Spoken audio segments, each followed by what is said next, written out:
Salam, xoş gördük sizi Natan Süfrəsinin izləyiciləri. Bu günlərim məzə hazırlayıram. Klasik məzədir. Adı qəribə olsa da, amma çox dadlıdır və restoranlarda çox gözəl sifarişlər olunur. Adı Atomdur. Atom məzəsi. Demək ona kök gedir. Bu günlərim elə bir balaca porsiya hazırlayıram. 4 dənə belə köktür, 600 qram. Bir dənə də 400 qramlı labne pendiridir. Pendirin əvəzinə türklərin süzmə yoğurtları olur. Ondan da istifadə eləmək olar. İndi keçirəm hazırlama qaydasına. İstədim bunu da sizlə paylaşam. Adi halda təmizlədiyimiz kimi kökü, başını, ayağını təmizləyirik. Yumuşam tərtəmiz. Ondan sonra beləcə soyuruq hamısını. İndi köklərimizi belə süzgəcimizin iri gözündən keçirdirik. Çalışırıq çox xırda olmasın. Belə uzun keçirdirik.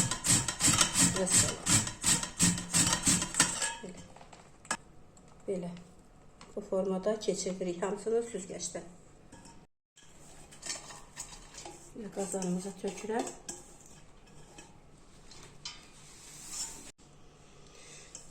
Belə köklərimizin hamısını çörkadan keçirdim. 600 qram kök. İndi qazımızın altına açıram. Kökümüzü yerləşdirdim. Hələ heç nə tökmədən. Biraz isinəndən sonra 80 qram burada yağ var. Hələlik 40 qramını atıram kökün içine. Bunu qəşəng yumuşalana qədər qovuracam.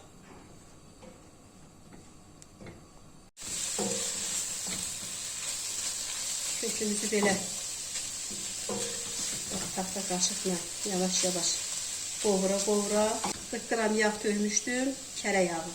10 qram da əlavə elədim. Kökümüz belə ölüşkəyəndən sonra 2 dənə belə balaca tiş sarımsaq əlavə edirəm.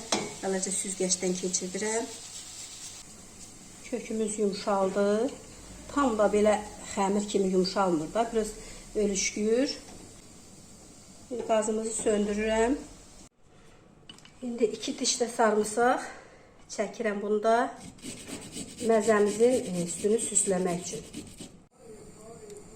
Məzəmizin üstünü süsləməkdən ötürü bax belə balaca bir qofulca qoyuram. Qazın üstə isinir.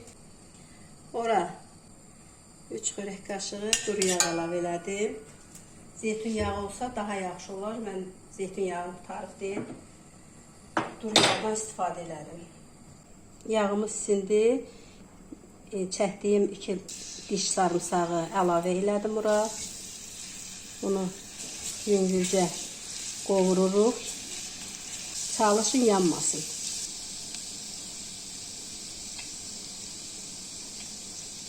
Əlavə edirəm yarım qaşıq paprika.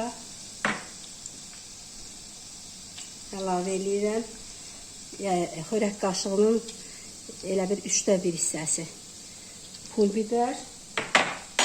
Məsələn, bunu belə qəşəngcə qovururam. Hazır. Altında söndürürük.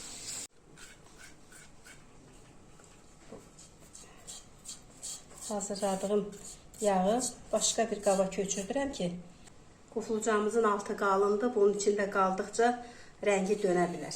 Ona görə rəngi belə gözəl, şəffaf qalması üçün tez başqa bir qaba köçürdüm ki, qaldıqca qaralır.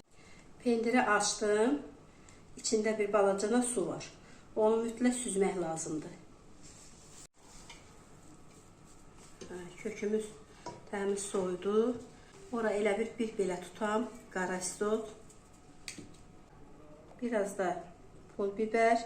Pul biber də yəni özünüzün ağız dadınıza uyğundur. Acılı istəyirsinizsə acı eləyin. Yox, acılı istəmirsinizsə az tökə bilərsiniz. Azca da paprika. Biraz da duz. Duz da yenə isteğe bağlıdır. hazırlayın, dadına baxın, az olarsa əlavə eləyərsiniz. Bunu qarışdırırıq. Niyə soyduruq? Ona görə ki, pendiri tökəndə pendirimiz orada yəni istədiyimiz kıvamı alsın, çürümüş kimi görsənməsin. Belə. Pendirimizi də əlavə elədik.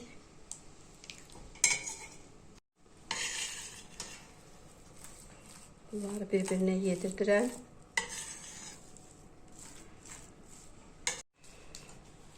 Məzəmiz hazırdır. Bax, belə.